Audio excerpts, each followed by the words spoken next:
আজ জুমার দিনে বাড়াতে চুপি চুপি এই দোয়াটি 3 বার পড়ুন।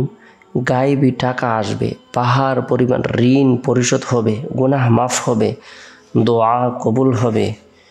জুমার দিন অত্যন্ত বরকতপূর্ণ একটি দিন।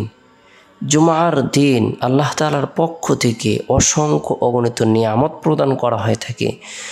জুমার দিন আল্লাহ তাআলার পক্ষ থেকে বিশেষ একটি উপহার, উপটোকন, হাদিয়া প্রদান করার দিন। এদিনে আল্লাহ তাআলা অসংখ্য অগণিত নারী পুরুষদেরকে ক্ষমা করে দেন, তাদের দোয়াকে কবুল করেন, তাদের পদমর্যাদাকে বৃদ্ধি করেন। জুমার দিনটিকে আমরা প্রত্যেকেই গুরুত্ব প্রদান করে থাকি, সামাজিকভাবে, ব্যক্তিগতভাবে, রাষ্ট্রীয়ভাবেই।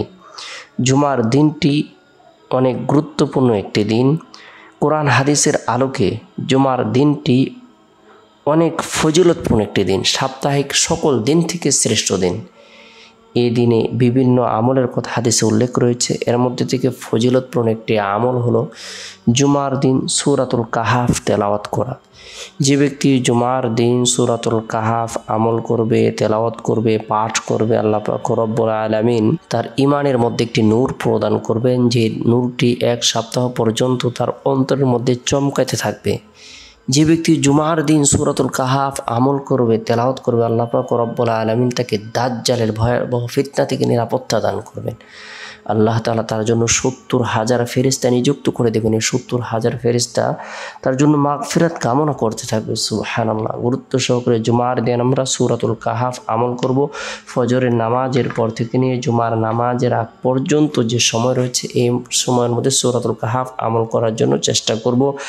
এরপরে জুমার দিন জুমার নামাজ সম্পূর্ণ করার পর, মা বোনেরা জোহরের নামাজ সম্পূর্ণ করার পর গুরুত্ব সহকারে গুনাহ মাফের উদ্দেশ্যে চুপি চুপি 3 বার ইস্তিগফারের আমল করব। আস্তাগফিরুল্লাহ রাব্বি মিন কুল্লি যামবি ওয়া আতুবু ইলাইহি, আস্তাগফিরুল্লাহ রাব্বি মিন কুল্লি যামবি ওয়া আতুবু ইলাইহি। এরপরে ঋণ থেকে মুক্তি লাভের উদ্দেশ্যে আল্লাহ তাআলা গায়বী সাহায্য প্রদান করবেন। বরকতপূর্ণ এই দোয়াটি আমরা চুপি চুপি 3 বার পাঠ করব, আমল করব। আল্লাহুম্মা কফিনি বিহালালিকা আন হারামিক ওয়া আগনিনি বিফাদলিকা আম্মান সিওয়াক। আল্লাহুম্মা কফিনি বিহালালিকা আন হারামিক ওয়া আগনিনি বিফাদলিকা আম্মান সিওয়াক।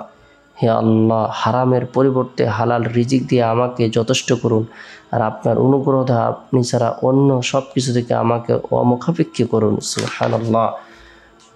একবার হযরত আলী রাদিয়াল্লাহু তাআলা আনহুর কাছে এক ব্যক্তি তার ঋণ পরিশোধের জন্য কিছু সাহায্য চাইল। এই সময় হযরত আলী রাদিয়াল্লাহু তাআলা আনহু তাকে বললেন, আমি কি তোমাকে এমন কয়েকটি কালিমা শিখিয়ে দিব না যা রাসূলুল্লাহ সাল্লাল্লাহু আলাইহি সাল্লাম আমাকে শিখিয়েছেন? যদি তুমি এগুলো পড়ো তাহলে আল্লাহ তাআলা তোমার ঋণ পরিশোধের দায়িত্ব নেবেন। যদিও তোমার ঋণ পর্বত সমপরিমাণ হয়, পাহাড় সমপরিমাণ হয়। এরপর আলী রাদিয়াল্লাহু তাআলা আনহু তাকে এই দোয়াটি পড়তে বললেন, আল্লাহুম্মা কফিনি বিহালালিকা আন হারামিক ওয়া আগনিনি বিফাদলিকা আম্মান সিওয়াক। এই দোয়াটি পাঠ করে দোয়া করলে আল্লাহ তাআলা ঋণ পরিশোধের ব্যবস্থাপনা করে দিবেন।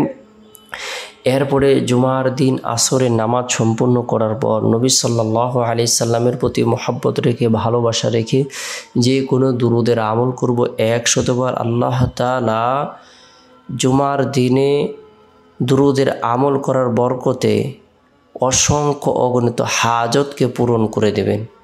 আমাদের চাওয়া পাওয়াগুলোকে আল্লাহ তাআলা পূরণ করে দেবেন। গুরুত্ব সহকারে দুরুদের আমল করব। মাগরিবের পূর্ব মুহূর্তে সকল ধরনের হাজতকে সামনে রেখে, প্রয়োজনকে সামনে রেখে দোয়া করব, প্রার্থনা করব। আল্লাহ তাআলা দোয়ার বরকতে কঠিন ও জটিল বিপদ দূর করে দেবেন, গায়বী সাহায্য প্রদান করবেন, আশা আকাঙ্ক্ষাকে পূরণ করে দেবেন। এরপরে জুমার দিন শেষ হওয়ার পর যে রাত আসে, এই রাতটি হলো বরকতপূর্ণ একটি রাত। এই রাতের মধ্যে বিশেষ করে এশারের নামাজ সম্পূর্ণ করার পর সূরাতুল ইখলাস, সূরাতুল ফালাক, সূরাতুন নাস 3 বার করে পাঠ করব, আমল করব। উভয় হাতের তালুতে ফু দিয়ে শরীরের যতটুকু যতটুকু অংশ সম্ভব হয় মাসিহ করে নিব। রাতে ঘুমানোর পূর্বে আল্লাহুম্মা বিসমিকা মতো এই দোয়াটি পাঠ করে ঘুমিয়ে যাব। চেষ্টা করব রাতের 1/3 অংশে ঘুম থেকে জাগ্রত হয়ে তাহাজ্জুদের নামাজ পড়ার জন্য। আল্লাহ পাক রব্বুল আলামিন আমাদের সকলকে গুরুত্ব সহকারে আজ জুমার দিনে বা রাতে চুপি চুপি বরকতপূর্ণ এই দুরুদের আমল এবং কষ্ট করে ঋণ মুক্তির উদ্দেশ্যে দোয়াটি পাঠ করার তৌফিক দান করুক।